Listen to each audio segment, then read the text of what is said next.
제가 여기 운전하고 오는 동안에도 집사람이 금요일 날은 모두가 피곤하니까 짧게 하고 재밌게 하라고.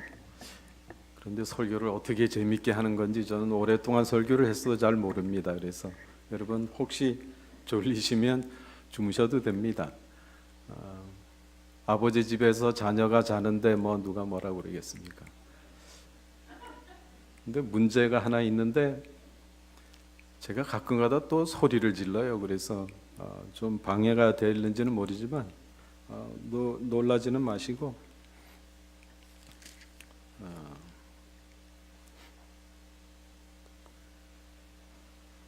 자, 오늘 처음으로 우리가 읽어볼 예수님의 비유는 선한 사마리아인의 비유입니다. 누가복음 10장 25절을 같이 보도록 하겠습니다. 누가복음 10장 25절.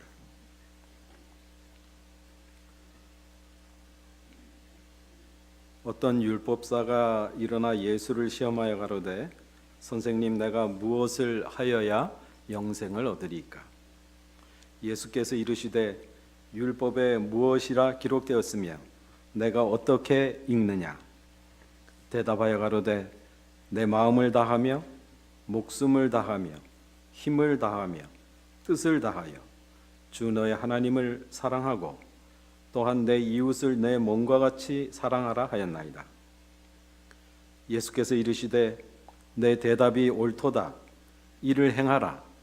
그러면 살리라 하시니 이 사람이 자기를 옳게 보이려고 예수께 여짜오되 그러면 내 이웃이 누구오니까? 예수께서 대답하여 가라사대 어떤 사람이 예루살렘에서 여리고로 내려가다가 강도를 만나매 강도들이 그 옷을 벗기고 때려 거반 죽은 것을 버리고 갔더라. 마침 한 제사장이 그 길로 내려가다가 그를 보고 피하여 지나가고 또 이와 같이 한 레위인도 그곳에 이르러 그를 보고 피하여 지나가되 어떤 사마리아인은 여행하는 중 거기 이르러 그를 보고 불쌍히 여겨 가까이 가서 기름과 포도주를 상처에 붓고 싸매고 자기 짐승에 태워 주막으로 데리고 가서 돌보아주고 이튿날에 데나리온 둘을 내어 주막 주인에게 주며 가로되 이 사람을 돌보아주라. 부비가 더 들면 내가 돌아올 때에 갚으리라 하였으니 내 의견에는 이 세 사람 중에 누가 강도 만난 자의 이웃이 되겠느냐? 가로되 자비를 베푼 자니이다. 예수께서 이르시되 가서 너도 이와 같이 하라 하시니라. 선한 사마리아인의 비유, 여러분 잘 아시는 스토리입니다. 예수님께서 들려주신 이야기죠. 삼육대학교 정문에 가면 그 정문에 뭐를 새겨놨는지 아십니까? 삼육대학교 정문에 가면 새 천사가 날아가는 모습이 있습니다. 그런데 제가 LA에 가서 그 로마린다 대학교에 가보니까 그곳에는 선한 사마리아인을 이렇게 만들어 놨더라고요. 그래서 그 학교가 가장 지향하는 또 목적으로 하는 그런 의미를 제가 새겨보게 되었었습니다. 그 학교를 방문했을 때 여기에 율법사가 일어나서 예수님께 무엇을 하여야 영생을 얻으리까? 이렇게 질문을 합니다. 영생은 무엇을 해서 얻는 것이 아닙니다. 무엇을 하는 것은 영생을 얻은 결과입니다. 우리가 어떤 일을 해서 구원을 받는 것은 아닙니다. 그런데 예수님께서 지금 여기서 하시는 말씀을 보면 행하면 구원을 얻는다라고 지금 이야기를 전개하고 있습니다. 자, 여기에 보면 율법사가 질문을 하고 있는데 이 율법사는 자기 평생을 통해서 하나님의 말씀을 연구하는 사람입니다. 그리고 이 율법사는 하나님을 사랑하는 사람이기 때문에 율법을 평생 연구합니다. 그러므로 이 사람은 지금으로 말하면 아마 신학교 교수쯤 될 것입니다. 신학교의 교수는 적어도 자기가 전공하는 분야에 있어서는 어떠한 사소한 것이든지 큰 것이든지 거기에 어떠한 토론에 나가더라도 항상 이야기할 수 있는, 대답할 수 있는, 근거를 댈 수 있는 준비가 되어 있는 사람이 신학교 교수입니다. 이 율법사도 그와 같은 사람입니다. 자기가 평생을 이 성경을 연구한 사람인데, 이 성경을 연구한 사람이 예수님께 질문을 할 때 그것이 어떻게 하면 영생을 얻으리까? 무슨 일을 하면, 어떻게 행하면 영생을 얻겠습니까? 이렇게 질문을 하고 있습니다. 그러니까 예수님께서 말씀하시기를 율법에 무엇이라 기록되었으며 내가 어떻게 읽느냐? 율법에 무엇이라 기록되어 있느냐? 그 말은 뭔가 하면 이 질문을 하는 사람이 율법사입니다. 그러므로 예수님께서 그 대답을 하실 때 그 사람의 입장에서 이 이야기를 이끌어 나가신다라는 겁니다. 예수님은 이 땅에 오셨을 때 그분은 그 나라를 뒤집어 엎는 혁명가가 아니셨습니다. 예수님은 항상 그곳에 오셔서 그곳의 풍습과 그곳의 모든 것을 존중하고 위하고 뒤집어 엎는 분이 아니에요. 그러나 그 중에서 그분은 자기의 메시지를 확실하게 했으므로 이 세상이 뒤집어진 것이죠. 예수님은 항상 내가 있는 그 입장에서 우리를 이끌어 가시는 자상한 분이십니다. 그리고 여기에 이 말이 참, 너는 성경을 어떻게 읽고 어떻게 읽느냐 이렇게 이야기하고 있어요. 이 말의 뜻은 무엇인가 하면 우리 모두가 똑같은 하나님의 말씀을 읽는데 다 다르게 읽을 수 있다는 것을 가정하는 것입니다. 너는 어떻게 읽느냐? 이 당시의 성경은 뭘까요? 이 율법사가 말하는 성경은 뭡니까? 구약입니다. 구약. 그때는 아직 신약이 나와 있지 않았죠? 그러면 그 구약을 읽을 때 너는 그것을 어떻게 읽고 어떻게 해석하느냐? 여러분, 우리가 성경을 읽을 때 이 성경이, 제가 지금 처음 서두에 우리가 들은 이야기를 가지고 다시 생각한다 이렇게 제가 처음 시작을 했는데, 우리가 성경을 읽을 때 이 성경을 내가 알고 있다라고 생각하고 읽는 사람은 굉장히 위험합니다. 우리는 성경을 읽을 때 이 성경이 전혀 내가 읽어보지 못한 말처럼 지금 이 순간 성령께서 나에게 새로운 빛을 주실 것이라고 기대하고 그 성경을 처음 보는 사람처럼 읽어야 합니다. 성경을 선입견을 가지고 읽거나 성경을 자기가 갖고 있는 어떤 얄팍한 지식을 근거로 하고 읽으면 바르게 읽지 못하는 수가 많이 있는 것입니다. 이 구약 성경을 읽을 때 가장 중요한 태도는 무엇인가 하면 내가 어떠한 이야기를 읽든지, 요셉에 관한 이야기를 읽든지, 삼손에 관한 이야기를 읽든지, 어떠한 이야기를 읽든지 예수님께서 말씀하시기를 이 모든 성경이 나에 대해서 증거하는 것이로다 이렇게 말씀하셨어요. 그러므로 성경 창세기에서부터 구약에 나오는 모든 이야기가 예수 그리스도를 어떻게 증거하는가를 통한 그 렌즈가 중요합니다. 모든 문장을 그렇게 봐야 돼요. 이것은 도대체 삼손이라 할지라도 이 삼손은 예수 그리스도를 어떻게 표현하고 있는가? 이게 굉장히 중요합니다. 어떤 사람은 이 성경을 미신적으로 읽는 사람이 있어요. 그래서 어떻게 읽어요? 성경을 아침에 일어나가지고 딱 이렇게 해가지고 그걸 딱 이렇게 자기 손가락으로, 이게 예수님께서 하나님께서 나에게 주시는 말씀이다. 하루는 아침에 이렇게 탁 열고 딱 했더니 무슨 얘기가 나왔다고요? 다 아시는 얘기잖아요. 유다가 목매어 죽었더라. 아이 설마 이거 이럴 수가 있나? 또 다른 데를 해서 딱 하니까 뭐가 나왔다고요? 가서 빨리 일을 행하라. 여러분 이 성경을 읽을 때에는 처음 읽는 것처럼 읽어야 되고 저자의 마음을 가지고 읽어야 됩니다. 이 성경을 쓴 분이 어떤 마음으로 이 성경을 쓰셨을까? 이 성경은 정말 애타는 마음으로 한 사람 한 사람이라도 더 구원받기 위한 그런 심정으로 쓴 글이 성경입니다. 그러한 예수님의 그 애타는 심정을 가지고 구약을 읽을 때 우리는 새로운 빛을 발견하게 될 것입니다.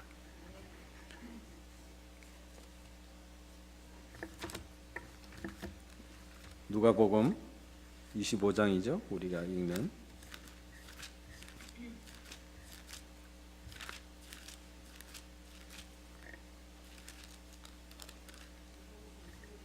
없죠.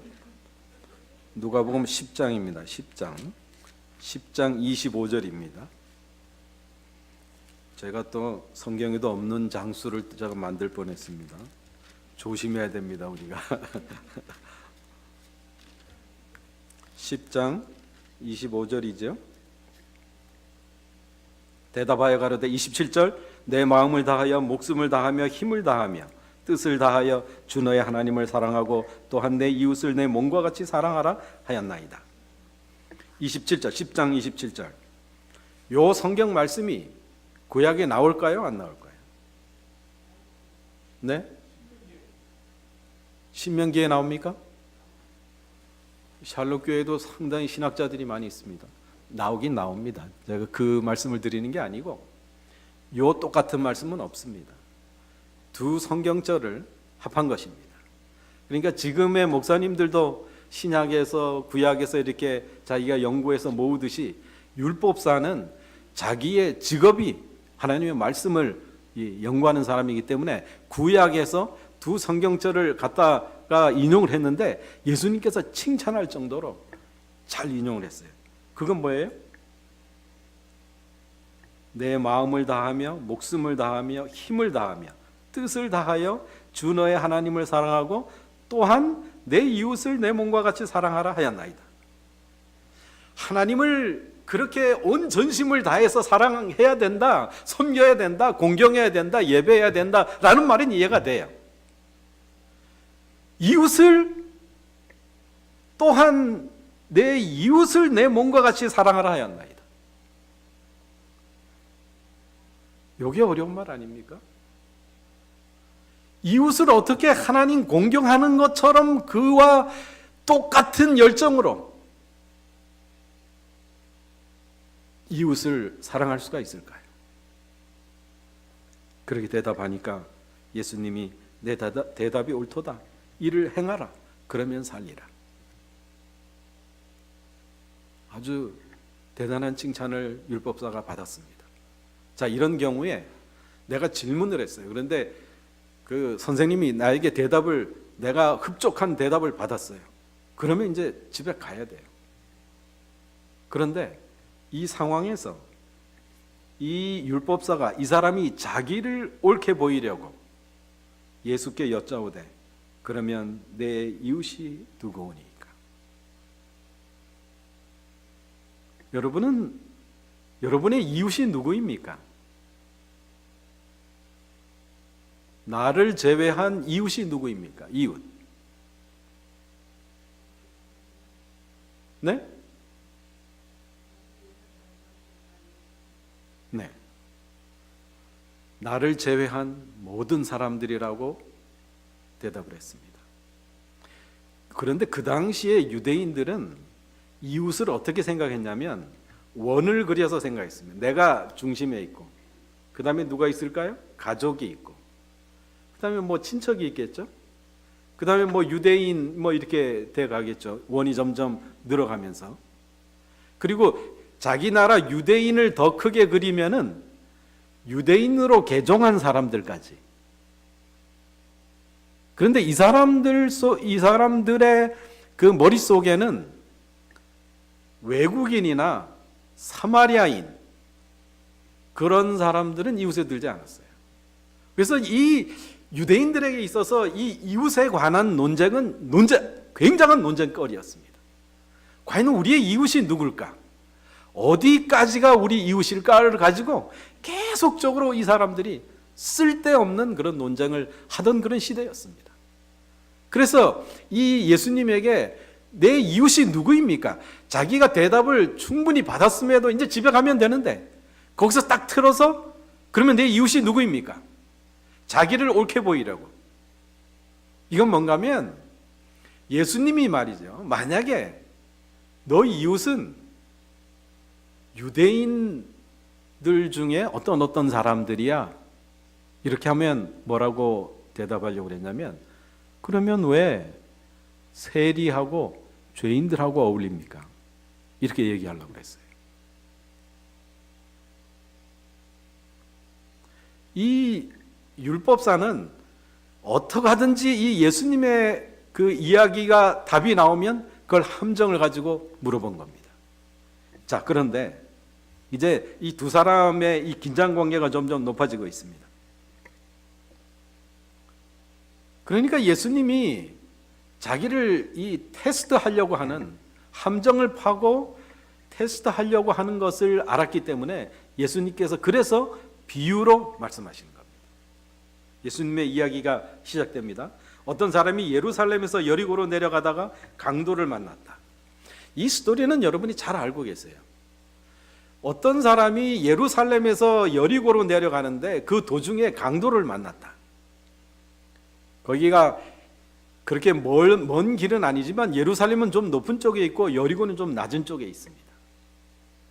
근데 그 가는 도중에 강도를 만났다라는 건데 이 사람은 유대인이라고 대부분이 생각하고 있지만 확실하게 나와 있지는 않아요. 성경에 나와 있지는 않아요.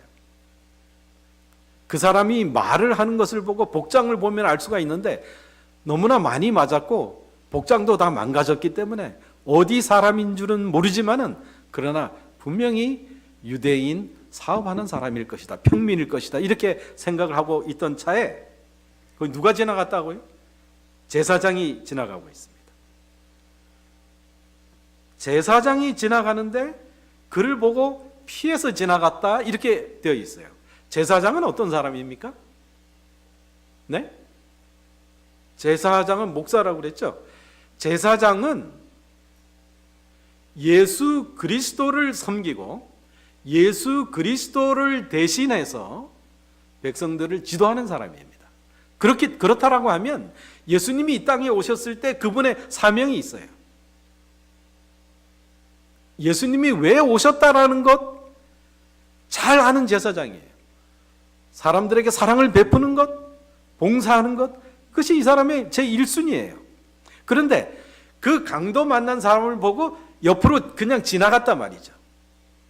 그 이야기를 듣는 사람들, 여러분들처럼 그 이야기를 듣는 사람들이 욕을 했을까요? 아니면 잘했다고 그랬을까요? 어떻습니까? 잘못했다고 그랬겠죠? 제사장인데 목사가 왜 그래? 그죠? 그런데 잘했다고 그랬습니다. 왜 그런가 하면 이 제사장은 이 죽음 가까이 가면 부정하게 됩니다. 그래서 부정하게 되면 자기가 성전 동편에 가가지고 자기가 부정하다라고 외쳐야 됐고 정결의식을 며칠 동안 해야 돼요. 그런데 이 여리고에 사는 이 레위 족속들이 있었는데 예루살렘에 가서 순번을 대로 자기 그 제사장 일을 하고 내려오는 사람인데 여기서 11금 걷어서 갖다 주기도 하고 거기서 고기를 받아가지고 가족에 갖다 주기도 하고 그러는데 만약에 자기가 부정하게 되면 자기 한 일이 전혀 쓸모가 없어지는 거예요. 너무나 아주 귀찮은 그러한 과정. 돈, 그 모든 것들이 어려워지는 그런 상황이 있기 때문에 그 사람의 가까이 가면 부정해지지 않기 위해서 지나간 거예요. 그 다음에 두 번째는 누가 갔다고요? 레위인이 지나가는데 레위인도 똑같이 지나가죠. 레위인은 이 제사장을 돕는 사람인데 지금의 아마 성가대원 정도의 봉사를 하는 사람이었을 것이라고 생각하지만 이 사람도 성전에서 봉사하는 사람이에요. 그런데 금방 앞에서 누가 지나갔어요? 제사장이 지나갔는데 자기는 당연히 제사장을 따라서 지나가야 할 뿐만 아니라 자기는 더구나 노세가 없었어요. 제사장만큼 부유하지 않았기 때문에. 그런데요, 이 놀라운 것은 무엇이냐면 예수님께서 이 이야기를 하실 때 그 듣는 관중 속에 제사장과 레위인이 있었다라고 기록하고 있습니다. 그 제사장과 예수님이 그냥 스토리를 만들어낸 게 아니고 예수님이 이 말씀을 하실 때 그 제사장과 레위인이 그 속에 함께 있어서 이야기를 들었다는 거예요.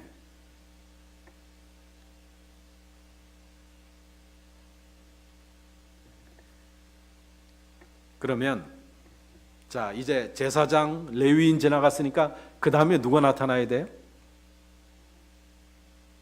네? 누구요? 집사가 나타나야지. 집사, 목사 지나가고 장로 지나가고 다 그냥 지나갔으니까 이제 평신도가 나타나야죠. 그러니까 직책이 없는 사람. 그런데 여기에서 예수님이 이 이야기의 방향을 완전히 다른 데로 트시는 것입니다.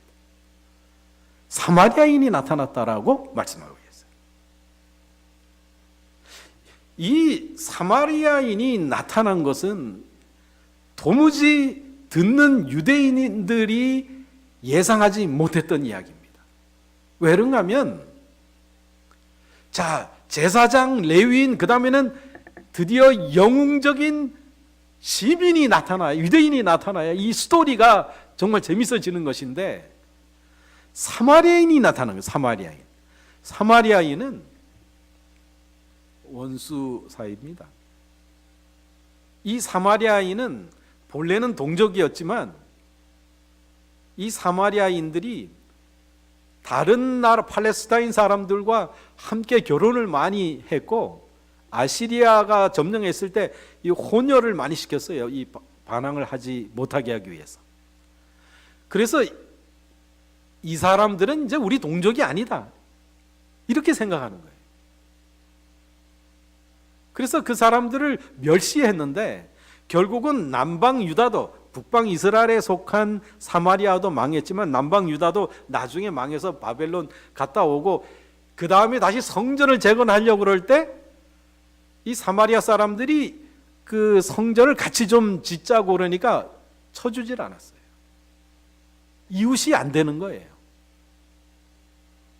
그래서 점점 이 반목에 골이 깊어가다가 이 사마리아 사람들이 이 유대인들의 이 성전 마당에다가 죽은 사람의 뼈를 갖다가 놔가지고 6월절을 완전히 망쳤어요.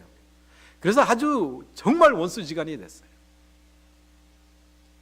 그래서 이 사마리아인은 아주 지옥불에 타도 가장 뜨거운 불에 타야 될 사람으로 생각하는 게 유대인이에요.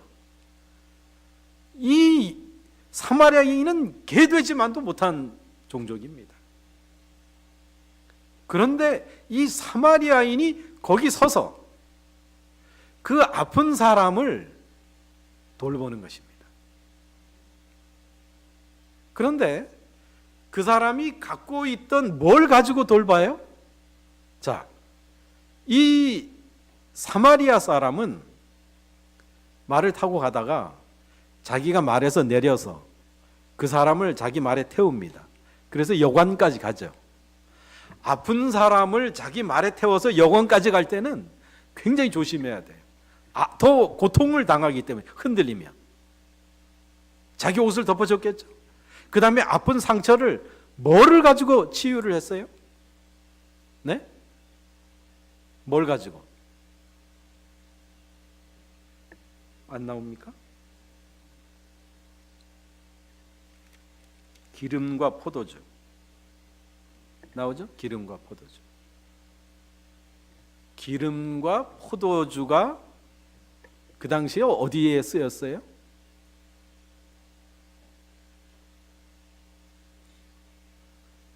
제사장과 레위가 다 이것을 갖고 있었습니다.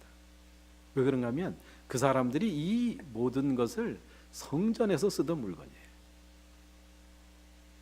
여러분, 예루살렘은 거룩함의 상징입니다. 지리상으로도 높았어요, 거기가. 그 다음에 여리고는 이 해도보다도 낮은 곳이었어요. 지리상으로도 높았을 뿐만 아니라 거기에 거룩함의 중심지요, 가장 고귀한 것이었어요. 여리고는 어떤 것이냐?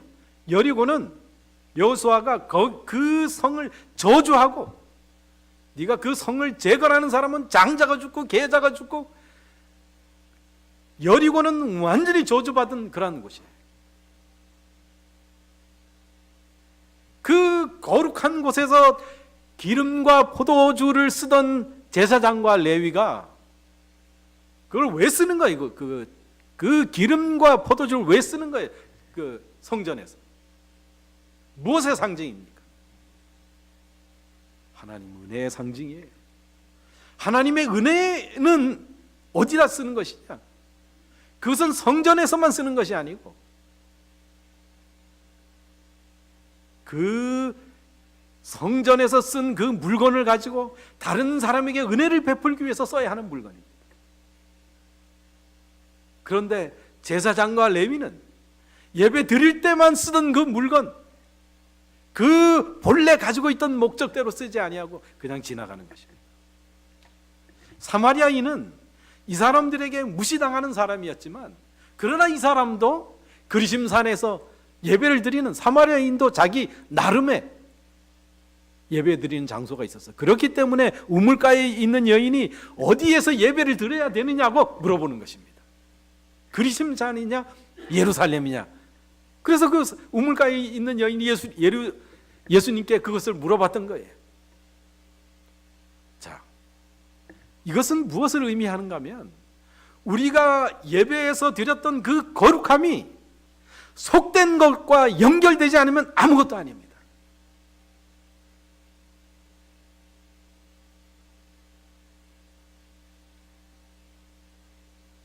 우리가 드린 그 예배가, 안식일날 전심으로 드리는 그 예배가, 내가 이 예배당을 나갔을 때 완전히 다른 사람이 된다라고 합니다. 여러분이요, 하나님을 사랑하는 방법은 어떻게 사랑해요? 하나님을 보이질 않는데 어떻게 사랑해요? 보이지 않는 하나님을 사랑하는 방법은 보이는 사람을 사랑하는 것입니다. 이것을 잊으면 이 제사장과 레위인이 되는 거예요.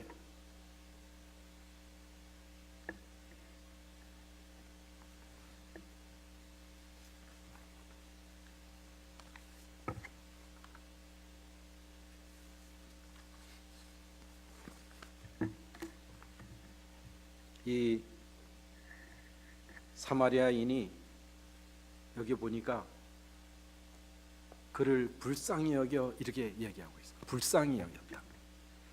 그를 불쌍히 여겼다.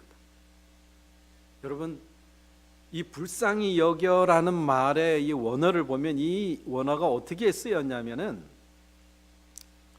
왜 나인성 과부가 자기 아들을 장례하기 위해서 나가죠. 그래서 예수님이 살려주셨잖아요. 그거 한번 생각해 보세요. 자기의 남편을 이미 장사 지냈어요. 얼마나 이 과부가 될 때 마음이 아팠을까요? 그러고 나서 자기 아이가 하나 남았는데 그 아이를 정말 남편처럼, 친구처럼, 아들처럼 그렇게 아끼고 살았는데 그 아이마저도 죽은 거예요. 그래서 이제 두 번째 자기 아들을 장례를 치러 나가니까, 그 장례 치러 나가는 이 나인성 과부가 얼마나 애처롭게 울음을 울었을까요? 예수님께서 그 상녀를 막으셨어요. 상녀를 막는 게 아닙니다. 관습이 아니에요. 그러나 예수님이 그 상녀를 막으시고 불쌍히 여기셔서, 똑같은 단어예요. 불쌍히 여기셔서 그 죽은 자식을 살려서 과부에게 주셨어요. 이 똑같은 용례가 탕자의 비유에서 나옵니다. 그 아버지가 그 아들이 올 때를 기다리는 거예요. 눈이 침침한 아버지예요. 잘 보이지도 않아요. 그런데 높은 데 올라가서 아들이 오면 아마 저쪽 길로 올 것이라고 생각하는 그 길을 향해서 쳐다보고 발을 쫑긋 하면서 드디어 그 아들이 나타났을 때, 집안에 있는 모든 사람들, 눈 좋은 사람들이 전혀 알아보지 못할 때, 이 아버지는 자기 아들의 오는 그 모습을 미리 알아채고 불쌍히 여겨서 자기의 옷을 입히고 가락지를, 신발을 신겨. 그때 불쌍히 여겨.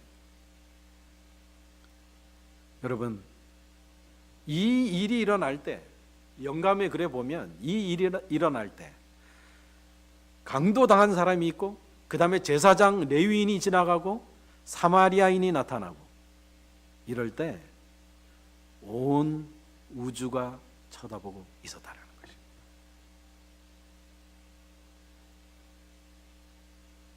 온 우주가 지금 저기서 무슨 일이 일어나고 있는가를 쳐다보고 있었다고. 그런데 그렇게 천대받던 사마리아인이 불쌍히 여기, 하나님께서 우리를 불쌍히 여기십니다. 우리가 그리스도인이면은 우리가 정말 하나님 같은 불쌍한 마음이 있어야 돼요.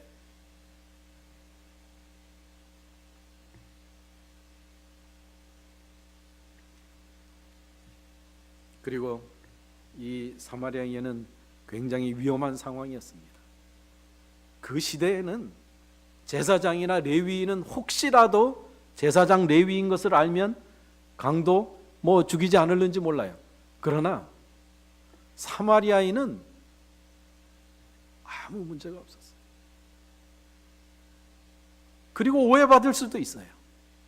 그리고 자기도 신을 섬기는 사람으로서 부정하게 됐을 뿐만 아니라 여관에 데려다 놓고 돈을 주고 자기 이름을 대고, 오해받을 수 있는데도 불구하고 이름을 대고 돌아올 때 돈을 더 내겠다고 이야기하고, 잘 좀 돌봐달라고 이야기하고,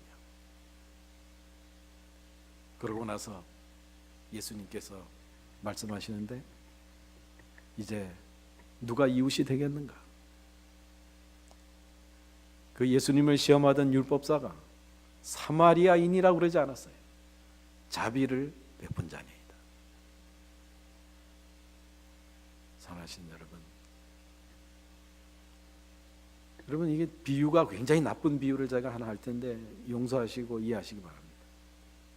제7일 안식일 예수 재림교인, 우리만큼 하나님과 율법과 예수 그리스도와 건강기별, 이 모든 것에 관해서 우리처럼 밝게 빛에 있는 사람들이 또 누가 있겠습니까? 그런데 정말 봉사하고 정말 사랑하는 사람이 천주교인이라고 하면은요, 몰몬 교인이라고 하면, 여호와 증인이라고 하면, 사랑하신 여러분, 우리가 드리는 그 거룩함은 반드시 속된 것과 연결되어야 합니다. 그것이 예수 그리스도께서 우리에게 오늘 저녁 우리에게 다시 한번 생각해 보라고 하시는 말씀이신 것입니다. 우리의 드리는 그 거룩한 예배, 그 보이지 않는 하나님을 사랑하는 방법은 내가 이 예배당을 나가서 만나는 그 모든 사람들, 나의 이웃의 넓이를 재서 만나는 사람이 아니라, 이웃은 도움이 필요한 사람이 이웃이에요. 복음을 듣지 못한 사람들, 정말 건강기별을 몰라서 죽어가는 사람들, 누가 우리의 이웃입니까? 정말 예수님의 말씀처럼 우리가 진정으로 불쌍히 여기는 마음으로 사랑하는 그런 모든 교우들이 되시길 바라면서 말씀을 드리겠습니다.